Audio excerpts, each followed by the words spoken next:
The mansion stood tall and beautiful on the hill, with shiny windows, perfect gardens, and expensive cars parked outside. From the outside, it looked like the dream house that everyone wanted, but inside, it was quiet, too quiet.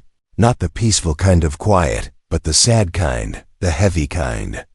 A silence that felt cold, even though the rooms were warm. This was the home of James Rowan, a millionaire architect who had built towers in every big city. He had money, fame, success, but none of it mattered anymore, because 3 months ago, his wife Claire had died in a car crash. They had been together for 10 years. A strong couple, always smiling in public, always holding hands in private. Claire wasn't just his wife, she was his best friend, his balance, the love of his life. She was also the mother of their twin daughters, Emma and Ellie, who had just turned 3 when the accident happened. Now James was alone, trying to raise 2 little girls who cried every night and called for their mommy in their sleep. He didn't know how to comfort them, because he himself hadn't stopped crying on the inside. He went to work with red eyes and a fake smile. His staff didn't ask questions. They just looked down and whispered when he passed by. Back at home, it was worse. The twins refused to sleep in their room. They threw tantrums, broke things, and sometimes screamed for hours. James tried everything: soft music, night lights, warm milk, bedtime stories, but nothing worked. The house felt like a maze filled with shadows and memories. Photos of Claire still hung on the walls, smiling at a family that no longer felt whole. Nannies came and went. Some stayed a week, some only a day. They were either too strict or too soft, too cold or too emotional. None of them could handle the girls' night terrors or their sudden outbursts. One young nanny even quit in the middle of the night, saying the house gave her a feeling of being watched. James didn't blame her. He felt it too. Not ghosts. No, but grief. Grief that sat on the furniture like dust. Grief that waited in the corners, watching. He had all the money in the world, but not a single clue how to raise 2 daughters on his own. Emma had started chewing her sleeves. Ellie had stopped talking for days at a time. James feared they were getting worse. He took them to doctors, who said it was trauma. He tried therapy, but the girls refused to speak. One of them even bit the therapist. James was ashamed, but more than that, he was scared. He felt like he was losing them, and he didn't know how to stop it. One night, around 2 a.m., James sat on the kitchen floor with his head in his hands. The twins had just cried themselves to sleep after 4 hours of screaming. The new nanny had packed her bags and left while they were still yelling. There were toys all over the floor, food on the walls, and silence again. James felt broken. He didn't want to die, but he didn't want to wake up the next morning either. That night, he whispered his wife's name, begging for help, even though she was gone. The next morning, a close family friend named Linda came over. She saw the bags under James's eyes, the mess in the house, the fear in the twins' faces. She didn't say much, but before she left, she scribbled a name and number on a small paper. "Try her," she said. James looked at the name Rose Daniels. "She's different." Linda added. He didn't ask more. He was too tired to argue. He just dialed the number later that night, hoping for something, anything that might save his family from falling apart. When Ms. Daniels answered the phone, her voice was soft, smooth, and warm. She listened without interrupting as James explained everything. She didn't react with surprise or pity. She just said, "I'll come by tomorrow," and that was it. No paperwork, no long questions, just a simple promise. James didn't expect much. He had seen too many people walk in with smiles and walk out with excuses, but something about her voice stayed with him. The next day, the doorbell rang at exactly 10 a.m. James opened the door and saw a woman in her late 60s, with deep brown skin, gentle eyes, and gray hair tied neatly. She wore simple clothes and carried only one small bag. She looked around the mansion without judgment. Then she knelt down and smiled at the twins, who peeked out from behind a chair. "Hello, little ones," she said softly. Emma didn't cry. Ellie didn't run away. They just stared, blinking. Something had shifted. Just a little. James didn't understand it, but for the first time in weeks, he felt a tiny flicker of hope. He didn't know who Ms. Rose Daniels truly was, but something told him she wasn't just another nanny. She was something else entirely, and maybe, just maybe, she was the answer his broken family had been waiting for. The first thing James noticed about Rose Daniels was not her age or her calmness, but the way she looked at his daughters, not with pity or fear, but with deep understanding. It was like she had seen children like them before, lost, confused, hurting inside. She didn't try to hug them or pick them up. She simply sat on the floor and waited without a word, just humming softly like she had all the time in the world. And slowly, as if pulled by something they didn't understand, the twins moved closer. Emma crawled to her first, resting her head on Rose's knee. Ellie followed, holding her sister's hand and watching Rose's face. James stood there, frozen, not wanting to breathe too loud in case the moment broke. He had never seen them do that with anyone, not even him. Rose gently ran her fingers through Emma's hair and continued humming a song James didn't recognize. The melody was old, soft, almost like a whisper passed down through generations. It had no lyrics, but it felt like a story was hidden inside. James suddenly felt like a stranger in his own home, watching something sacred. Later that evening, Rose cooked dinner, not just for the girls, but for James too. She didn't ask permission, didn't look through recipe books or apps. She simply opened the fridge, found what she needed, and began chopping vegetables like she'd been in this kitchen before. The smell of warm spices and butter floated through the halls. The twins sat at the table without fuss, forks in hand, no tears, no screams. They ate quietly, eyes sleepy, stomachs full. James watched them in disbelief, barely touching his food. He hadn't seen a dinner go that peacefully since Claire died. When bedtime came, he braced himself. This was always the hardest part, usually. The girls refused to sleep, kicking and crying until near dawn. But Rose walked with them to their room, holding each tiny hand. She didn't use bright lights or cartoons. She lit a small night lamp, sat between their beds, and began telling a story, not from a book, but from her memory. A tale about a brave little bird who got lost during a storm, but found its way back by singing. Her voice was soft and steady, the kind that made the air feel warmer. The twins were asleep before the story even ended. James stood at the doorway, stunned. He whispered, "How did you do that?" Rose looked up at him and gave a small smile. "I listened," she said. "They've been crying for someone to hear them, not fix them." James didn't reply, but his throat tightened, because that was exactly how he felt too. The next few days felt like walking into a different house. The girls woke up with fewer tears. They followed Rose everywhere, into the garden, to the kitchen. Even when she folded laundry, they held her hands, copied her words, and smiled in ways James hadn't seen since Claire's funeral. Emma began asking questions again, pointing at birds and clouds. Ellie started humming the same old songs Rose sang at bedtime. One afternoon, James came home early and found the three of them painting in the backyard. The twins were covered in color, laughing and splashing paint like toddlers should. And Rose, she wasn't telling them what to do. She was laughing with them, her own hands stained bright blue. It was messy, loud, and beautiful. James felt something strange in his chest, something he hadn't felt in a long time. Peace. But at night, after the girls were tucked in, James sometimes saw a different Rose.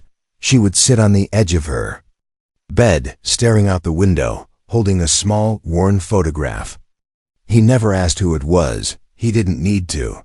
There was sadness in her eyes, deep and silent, the kind that only lives in people who've loved and lost. He saw himself in that silence, and somehow, that made her presence feel even more comforting. One night, they sat across from each other in the dim kitchen, sipping tea. James said quietly, "You've changed this house." Rose didn't look up, but her smile grew a little. It wasn't the house that needed changing, she said. It was the air, the rhythm, the heart. He didn't fully understand what she meant, but he felt it. She had brought something invisible with her, something that had been missing since the day Claire died. The twins started calling her Mama Rose, not because anyone told them to, but because it just felt right. It wasn't a title, they still knew who their mother was. But Mama Rose had filled the cracks left behind, not with noise, but with quiet strength. And James couldn't help but notice that every time he looked at her, he didn't feel as alone anymore. Still, a question started forming in his mind. Who exactly was Rose Daniels? Where had she come from? And what had she gone through that gave her the power to walk into a broken house and heal it without saying much at all? The answer, he would soon learn, was deeper than he ever imagined. The wind blew hard that night, rattling the trees outside, but inside the mansion, everything was still. In the nursery, the twins were sleeping peacefully, their chests rising and falling with calm breath. No screaming, no nightmares, no running. To James's bed, only soft, warm sleep like a blanket wrapped around the house. And yet, James couldn't sleep. He walked past the girls' room for the third time, just to check again. Just to be sure it wasn't a dream, every night before Rose came, he had feared bedtime. Now he feared it was too good to last. He stood outside the nursery door and listened. Rose was humming again, but it wasn't the same tune as before. This one was slower, sadder, like a lullaby sung to a child who would never wake up. James leaned against the wall and closed his eyes. There was pain in that voice, pain he knew but couldn't name.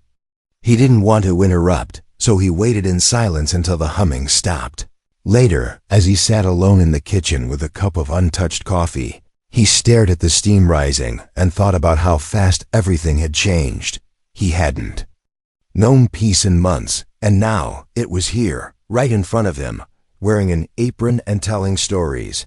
But that peace didn't come for free. It had a weight behind it, a story of its own. James just didn't know what that story was yet. The next morning, he noticed small things. Rose had placed a folded cloth over the girls' favorite stuffed animals, like a bedtime ritual. She had arranged their shoes by the door, smallest to biggest, like she was preparing them to walk through life. She taught the girls to say thank you after every meal, and to bless the food before touching it. Where had she learned to do all this? How did she know exactly what two grieving little hearts needed, when even James, their own father, had been so lost? One evening, as the sun began to set, Emma scraped her knee while running in the garden. James rushed forward, panic rising, but before he could even say a word, Rose was already there. She knelt beside Emma, whispered something only the little girl could hear, and kissed her scraped skin. Emma stopped crying, not because the pain had vanished, but because she felt safe. James watched them and felt a lump in his throat. It wasn't just care Rose was giving. It was something older, something powerful, something like love. That same night, James found himself standing in front of Rose's door, unsure whether to knock. He wanted to ask about her songs, about her past, about the sadness in her eyes. But when she opened the door, before he could even knock, as if she had sensed him, all he could say was, "Would you like some tea?" She nodded, and they sat together in the kitchen once more, under the dim light, as if they had done it 1,000 times before. He hesitated before speaking, but finally asked, "You sing songs I've never heard before." Rose stared into her teacup for a long moment before answering. "They're from my mother, and her mother before that," she said. "Old songs from far back when people didn't have much but their voices." James waited, letting the silence grow gently. "I lost my daughter," she said, finally, her voice barely above a whisper, "in a fire many years ago." The words fell between them like heavy stones. "I didn't know how to live after that," she added, "so I helped other children because I couldn't help my own." James didn't know what to say. He had imagined many things, but not this. Not a woman who had lost everything, yet still had love left to give. He felt small next to her strength, not because he was weak, but because her pain had made her deep in a way that no money or success ever could. The next day, the girls were playing near the piano in the living room. Ellie pressed a few keys, and Rose began to sing softly. A melody that matched the notes. The sound was gentle, like wind through leaves. James stood nearby, pretending to read the newspaper, but he was listening closely. The girls danced in circles, copying Rose's movements, giggling and spinning, until they fell over laughing. And James realized something then: his house wasn't haunted by grief anymore. It was being rewritten, not erased, but healed, layer by layer, night by night. But still, questions remained. Who had she become after that fire? How had she come through it and still chosen to walk into other people's broken homes? James didn't want to press too hard, but something inside him, curiosity, gratitude, or maybe just admiration, kept pulling him toward her. He wanted to know everything, not just because she had helped his daughters, but because something in her was calling something in him. Two broken hearts, slowly learning to beat again, side by side.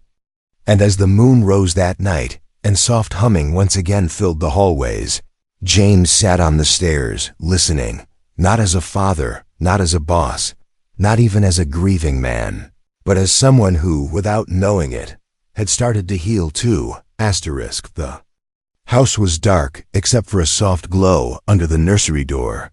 James stood in the hallway again, as he often did, listening not just for sounds, but for silence. The peaceful kind that meant his daughters were asleep. But this time, he heard something else. A quiet sound, not the usual humming, not a lullaby. It was the sound of someone weeping, quietly, as if trying not to wake anyone. He stepped closer, and realized it was coming from the nursery. He opened the door slowly, just a crack, and saw Rose sitting between the twin beds. Both girls were fast asleep, one clutching her stuffed rabbit, the other curled like a cat, but Rose wasn't moving. Her hands rested in her lap, and her head was bowed. Her shoulders shook just a little, the way someone cries when the tears are too old to make noise anymore. James didn't speak, didn't go in. He closed the door gently and leaned against the wall. His heart was heavy, not just for her, but for the mystery she carried. She had brought healing into their home, but who was healing her? The next morning, James said nothing about what he saw. Rose carried on as always, braiding the girls' hair, making breakfast, humming as she cleaned. But that quiet sadness still lingered in her eyes. It was like a shadow behind her smile, only visible when she thought no one was looking. James couldn't ignore it anymore. That evening, after dinner, he sat across from her at the kitchen table, just like before. This time, he didn't dance around it. "I heard you last night," he said gently. Rose looked up, startled for a second, then lowered her gaze. She didn't deny it, for a long moment. Neither of them spoke. Then, in a low voice, she began. "I had a daughter," she said. Her name was Amara. James felt a chill pass through the room. "She was sweet and stubborn, and always singing," Rose continued, a weak smile on her face. "We lived in a small house, nothing like this, but it was warm, full of laughter, full of her." James leaned in, listening closely. "One night, the heater sparked," she whispered. "The fire spread so fast, I couldn't get to her in time." She paused, blinking hard. "I still hear her voice when I close my eyes." James's hands clenched into fists on the table. He couldn't imagine it, losing a child in such a way, losing everything. "I stopped living after that," Rose said, "but somehow I kept breathing." She looked up at him then, her eyes shining. "And then one day, someone asked me to help with their newborn while they worked the night shift." She gave a slow nod. "I said yes, and it didn't heal me, but it gave my pain somewhere to go." James didn't realize his eyes were wet until he wiped them. "You've helped so many families since then?" he asked. She nodded. "Some rich, some poor, some broken, some healing, but none like yours," she added softly. James looked at her, puzzled. "Your girls," she said. "They remind me of what I lost, but they also show me what still lives." The next few days moved gently, but differently. The air in the house was filled with something new. Not just peace now, but understanding. The girls seemed to feel it too. They clung to Rose tighter, kissed her cheeks more often. Even their fights became shorter, calmer. One afternoon, Ellie asked, "Mama Rose, did you ever have a little girl like us?" James froze, waiting. Rose smiled. "Yes, baby, I did," she replied softly. "And I still love her every day." Emma climbed into her lap and hugged her. "You can love us too," she said. Rose's hands trembled as she held both girls. "Close, I do," she whispered. That night, James stood in the hallway again. But this time, he didn't listen with worry or doubt. He just closed his eyes and gave thanks for the woman who had walked into their lives carrying her own wounds and chose to love again anyway. But deep inside, something stirred. Rose had saved his children. She had brought warmth to the cold, and now, he couldn't ignore the growing truth inside him, that she had changed him too, not just as a father, but as a man still. He didn't know if Rose would ever truly stay. Maybe she was just passing through like a kind wind. But when he saw the way the girls looked at her, and how she looked back at them like they were more than just someone else's children, he began to hope, really hope, that healing could go both ways. The scream tore through the house like a siren. It was sharp, sudden, and full of fear. James dropped the mug in his hand, the ceramic shattering on the kitchen floor as he bolted up the stairs.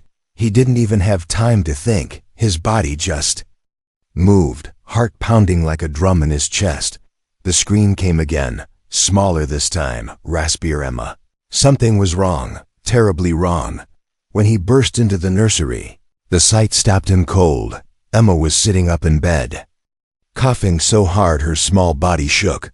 Her face was red, her eyes wide and panicked. She couldn't catch her breath. Ellie stood beside her sister's bed, frozen with fear, hands over her mouth. James ran to Emma, trying to lift her into his arms. "Baby, it's okay, he said. But his voice trembled with panic. He didn't know what to do. He had no idea how to stop what was happening. Then Rose appeared, like a quiet storm. She didn't run. She didn't panic. She stepped into the room barefoot, wearing her nightgown and a calm that seemed to slow time itself. "Give her to me," she said gently, holding out her arms.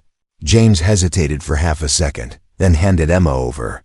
Rose sat down in the rocking chair and positioned Emma upright in her lap. She tilted the little girl's head slightly forward. "It's all right, sugar. Breathe with me now," she whispered. Her voice was like soft wind, steady and smooth. James watched helplessly as Emma wheezed and coughed, her breath shallow and fast. Rose placed her warm hand on the girl's back, rubbing slow circles. Then she leaned close and began humming again. Low and deep, a different tune this time. James didn't know what the tune was. It wasn't a lullaby. It sounded more like a song meant for storms, something old, something meant to hold broken things together. The sound vibrated in the air, and slowly, incredibly, Emma's body started to relax. Her coughing eased, her breathing slowed, and her eyes stopped darting around the room. By the time the paramedics arrived, Rose was still holding Emma. The girl had fallen asleep in her arms, her small face resting on Rose's chest. James opened the door for them, explaining quickly what had happened. The MT checked Emma over and confirmed what Rose already knew. She had experienced a sudden nighttime asthma attack, possibly triggered by dust or stress. They praised Rose's quick response, saying it may have prevented something far worse. James couldn't stop shaking. He nodded through their instructions, signed their papers, thanked them numbly. Then, when the front door closed and silence returned, he broke down. He collapsed onto the hallway bench, covering his face with his hands. Tears came quickly, hot and blinding. He didn't cry from the shock. He cried from the guilt. What if Rose hadn't been there? What if he had been alone with the girls? What if something had happened to Emma? He didn't want to imagine it. Rose came downstairs a few minutes later, Emma still sleeping peacefully in her arms. James stood up, wiping his face with his sleeve. I didn't know what to do, he admitted, his voice raw. No one blames you, she said softly. She could have died, he whispered. But she didn't. Rose replied, her eyes steady and kind. She's safe. James watched her gently lay Emma on the couch, covering her with a blanket. Then she turned to him, and for the first time since she arrived, he saw her differently, not just as a nanny, not just as a woman with a sad past, but as something stronger, a protector, a mother, a warrior in disguise. Why did you come here, Rose? He asked suddenly. She looked at him, surprised. You could have worked anywhere, he said. Why my girls?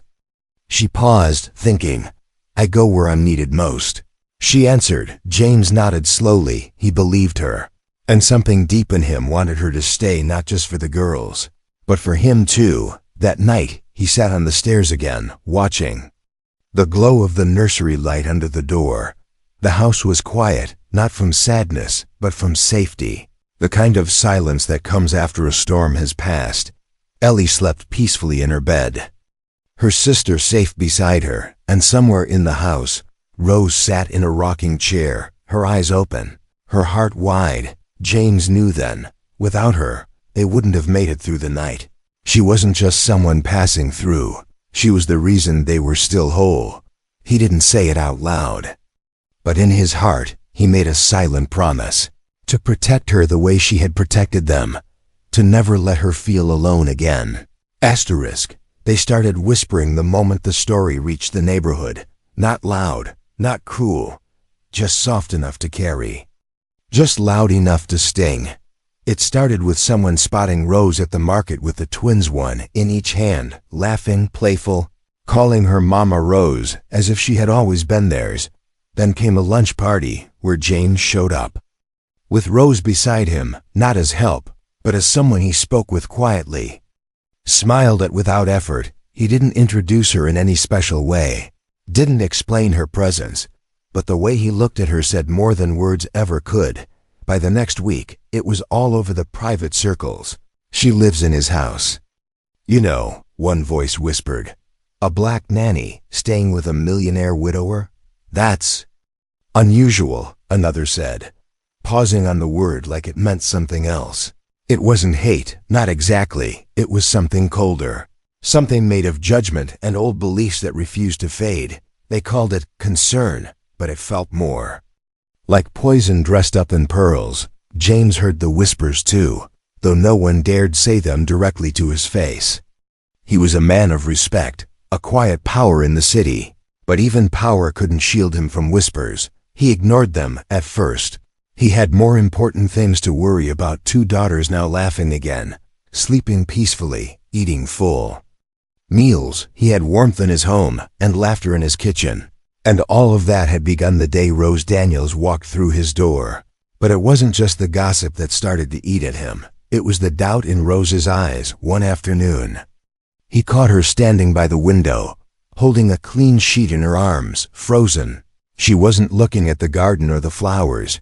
She was watching 2 women in long coats walking past, who turned their heads just slightly when they saw the house. Rose turned away before they could meet her gaze. But James had already seen the flicker of pain that evening. After the twins had gone to bed and the dishes were washed, Rose sat on the porch, arms wrapped around herself. James stepped out and sat beside her. The night air was cool, but not cold. Still, Rose looked like she was bracing for something. I heard them, she said without turning her head. James didn't pretend to misunderstand. They don't matter, he said quietly. But Rose shook her head slowly. They always matter when you look like me, she whispered. There was no anger in her voice, just truth, raw and plain. James didn't try to argue with her. He knew she wasn't wrong. He had lived in a world of handshakes and polished shoes, where people smiled at your face and judged your choices the moment you turned around. But this wasn't about pride anymore. It was about what felt right, and what felt right was her. Do you want to leave? He asked, even though the words hurt to say. Rose looked at him, startled. No, she replied after a pause. But I don't want to stay where I'm not wanted. James leaned forward, his elbows on his knees. You're wanted here, he said, By the girls, by me. Rose looked down, her fingers twisting together in her lap. They've never said it out loud. But they don't have to, she murmured.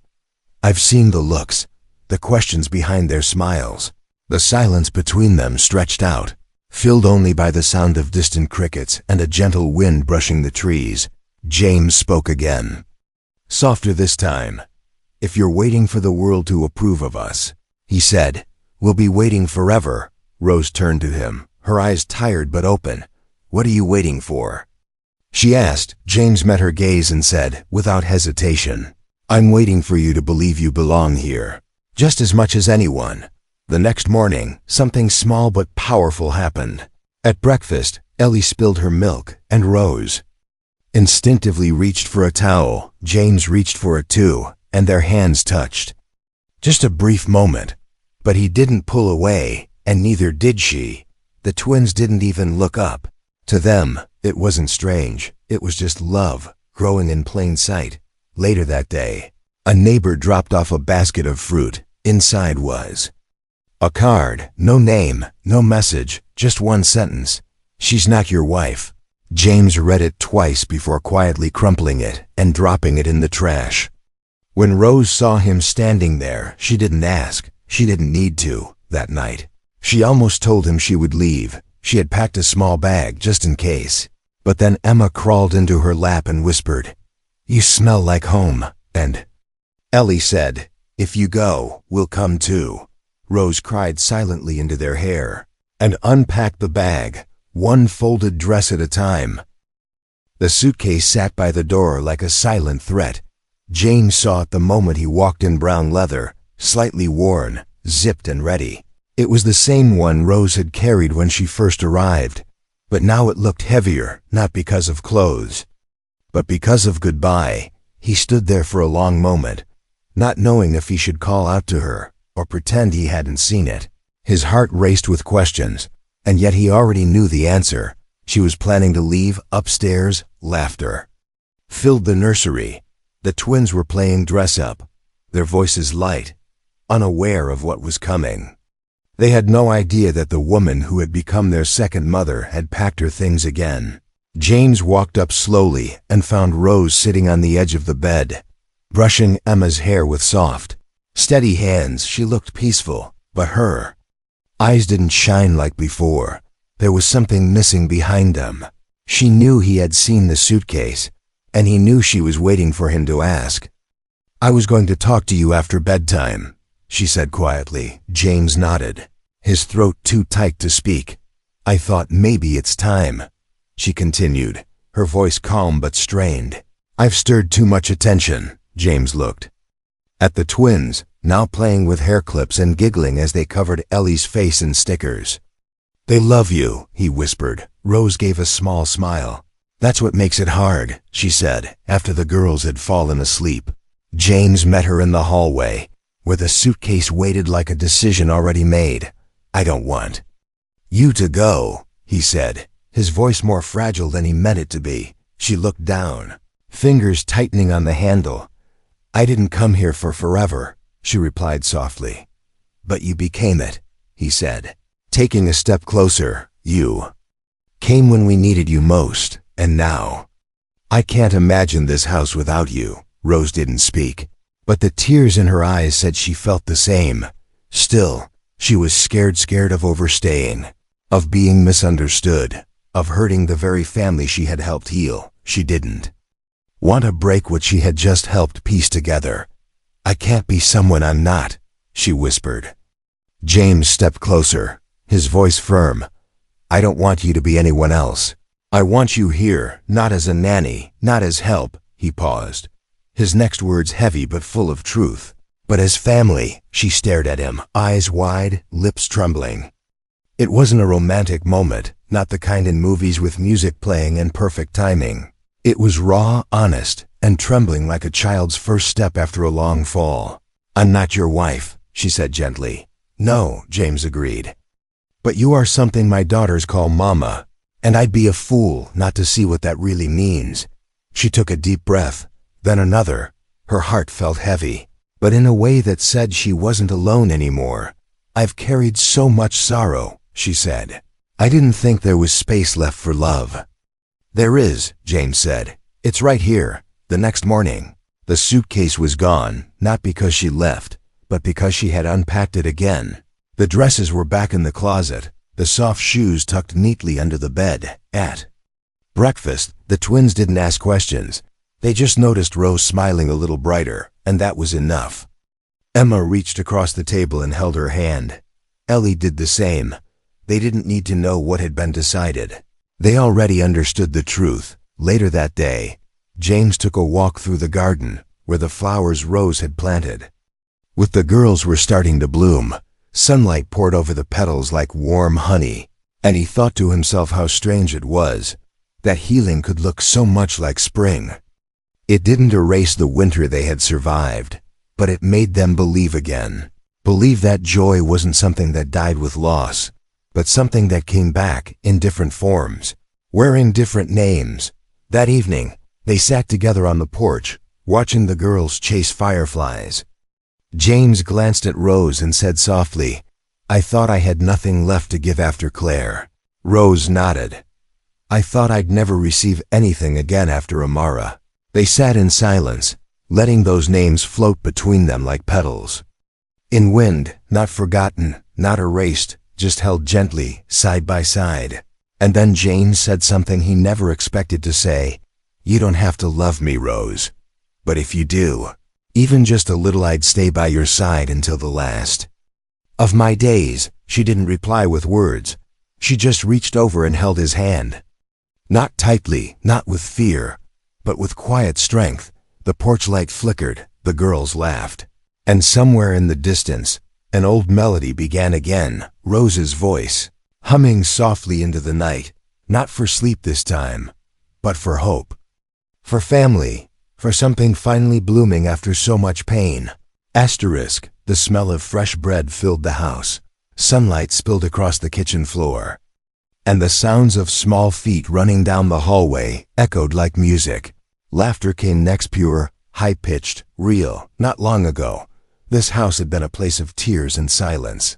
Now it was alive. It had changed, not because the walls were painted or the floors were scrubbed, but because of the people who stayed and the ones who chose to love again, even when it hurt. Emma and Ellie sat at the kitchen table, wearing matching aprons far too big for them. Flour was everywhere on the floor, the chairs, and both girls' faces. Rose didn't scold them. She simply smiled as she wiped Emma's cheek with the edge of her apron.